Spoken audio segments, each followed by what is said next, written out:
ఇలా మోడీ ప్రభుత్వ హయాంలో రూపాయి విలువ పడిపోయింది, మహిళలకు రక్షణ లేదు, నిరుద్యోగం పెరిగిపోయింది, దేశంలో పేదరికం పెరిగిపోతా ఉంది, అనేక సమస్యలుంటే అది ఏం లేదు.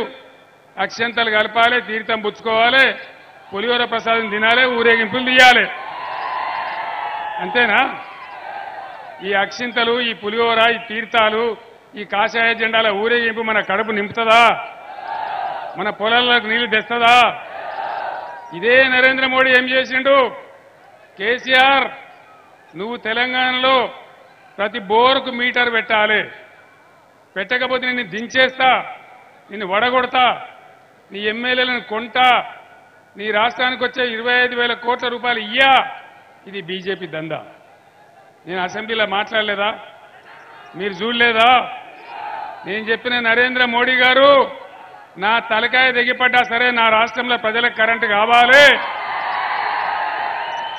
నేను మీటర్లు పెట్టా అని చెప్పిన. నేను ఇప్పుడు ఇక్కడ ఒకవేళ బీజేపీ కోటేస్తే ఏమంటారు? మేము రైతుల మోటార్లకు మీటర్లు పెట్టమనంగా కూడా మాకే ఓటేసిండ్రు, అందుకే తెల్లారి నుంచే మీటర్లు పెడతామంటారు. అందుకే రైతాంగం ఆలోచన చెయ్యాలి. బీజేపీ హయాంలో తెలంగాణకు ఒక్క నవోదయ విద్యా పాఠశాల ఇయ్యలే, ఒక్క మెడికల్ కాలేజీ ఇయ్యలే. నేను 150 సార్లు ఉత్తరాలు రాసిన, 50 సార్లు ఢిల్లీకి పోయి మొరబెట్టుకున్నా.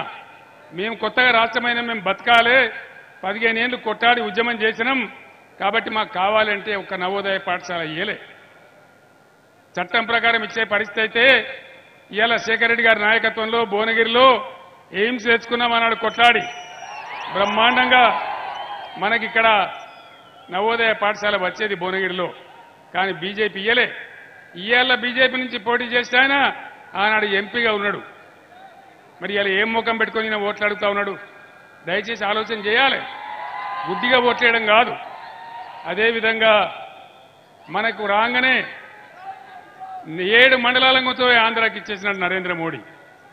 400 మెగావాట్ల సీలేరు ప్రాజెక్టు తీసుకుపోయి ఆంధ్రాకి అప్పచెప్పినాడు.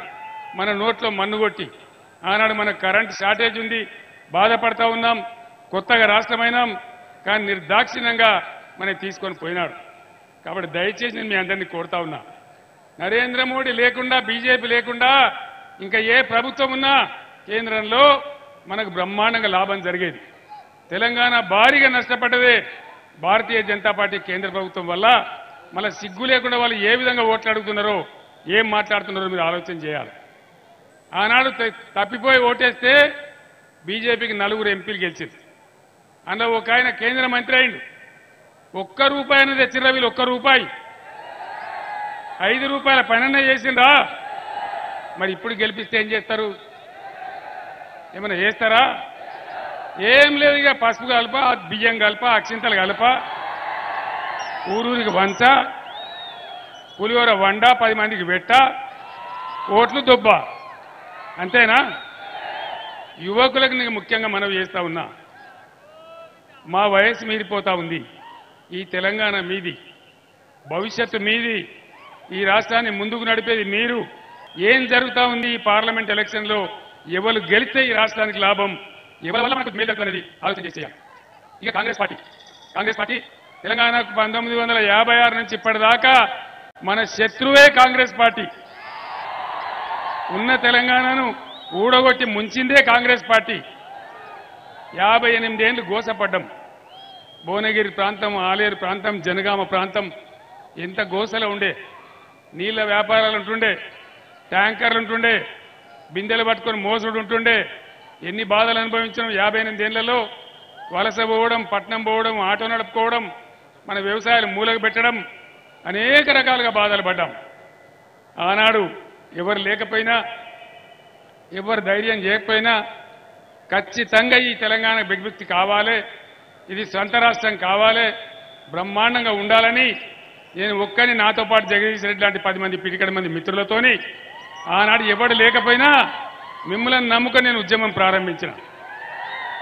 15 సంవత్సరాలు నిరాఘాటంగా కొట్లాడి చివరికి చావు నోట్లో తలకాయ పెట్టి నిమ్స్ దవాఖానలో నేను చచ్చిపోతానో బతనో అనే టైం దాకా కొట్లాడితే అట్లా తెలంగాణ రాష్ట్రం వచ్చింది. మీరు ఎక్కడి వాళ్ళు అక్కడ విజృంభిస్తే మీరందరూ పులిలా కొట్లాడితే నేను చస్తనో బత్తనో ఆందోళన మీరు ఆందోళన చేస్తే ఆనాడు తల వంచి తెలంగాణ ఇచ్చింది